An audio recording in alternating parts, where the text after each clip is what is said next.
सहारा और पल्स जैसी चिटफंड कंपनियों की जानकारी पाने के लिए सब्सक्राइब करें हमारे चैनल को और साथ के साथ हमारी बेल आइकन का बटन दबाएं ताकि हमारे द्वारा बनाई गई हर एक चिटफंड और सोसाइटियों से जुड़ी हर एक ताज़ा अपडेट पहुंचे सबसे पहले आपके पास। तो चलिए दोस्तों, चलते हैं न्यूज़ की ओर कि आज की ताज़ा खबर क्या है।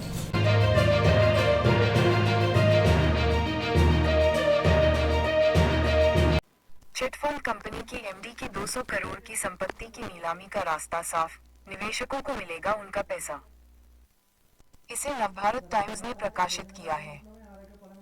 सुप्रीम कोर्ट ने प्रवर्तन निदेशालय को हीरा गोल्ड एक्सिम प्राइवेट लिमिटेड की प्रबंध निदेशक नौहरा शेख की 2 संपत्तियों की नीलामी की अनुमति दे दी। नौहरा शेख पर पोंजी स्कीम के जरिए निवेशकों को धोखा देने का आरोप है।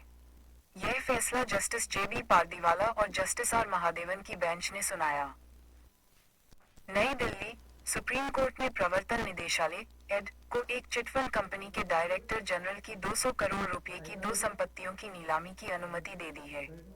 ये संपत्तियां हीरा गोल्ड एक्सिम प्राइवेट लिमिटेड की प्रबंध निदेशक नौहरा शेख की हैं, जिन पर पोंजी स्कीम के जरिए निवेशकों को धोखा देने का आरोप है। Justice JB. पारदीवाला और आर. महादेवन की पीठ ने यह आदेश दिया।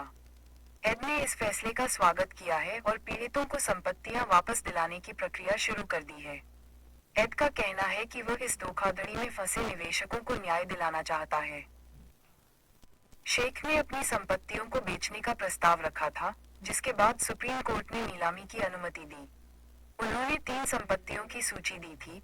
हैदराबाद के बंजारा हिल्स में स्थित नैना टावर्स जिसकी बाजार कीमत 90 करोड़ रुपए है, हीरा फूडेक्स जिसकी कीमत 120 करोड़ रुपए है, और हीरा रिटेल हैदराबाद प्राइवेट लिमिटेड जिसकी कीमत 753 करोड़ रुपए है।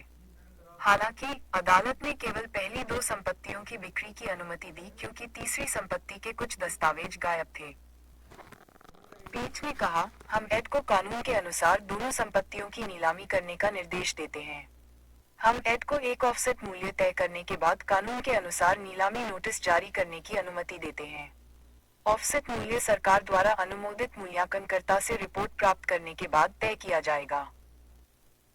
अदालत ने शेख को मामले में आत्मसमर्पण करने के लिए 3 महीने का और समय दिया और उन्हें एजेंसी के पास 25 करोड़ रुपए जमा करने का निर्देश दिया। इससे पहले अदालत ने उनकी जमानत रद्द कर दी थी। अदालत ने शेख को अपनी सभी बेदाग संपत्तियों का पूरा और सही विवरण देने का भी निर्देश दिया है, जिन्हें निवेशकों को पैसे वापस करने के लिए नीलाम किया जाएगा। शेख को 2 सप्ताह के भीतर विवरण देने को कहा गया है। सुप्रीम कोर्ट ने कहा, एक बार जब एड को अन्य बेदाग संपत्तियों के बारे में जानकारी मिल जाती है, तो वह उन संपत्तियों को भी नीलामी के लिए जल्द से जल्द आगे बढ़ाएगा और अधिकतम राशि वसूल करने का प्रयास करेगा। एड का कहना है कि वह इस धोखाधड़ी में फंसे निवेशकों को न्याय दिलाना चाहता है। इस मामले में नौहरा शेख पर पोंजी स्कीम के जरिए निवेशकों को धोखा देने का आरोप है। पोंजी स्कीम एक तरह की धोखाधड़ी होती है जिसमें नए निवेशकों से मिले पैसों से पुराने निवेशकों को रिटर्न दिया जाता है।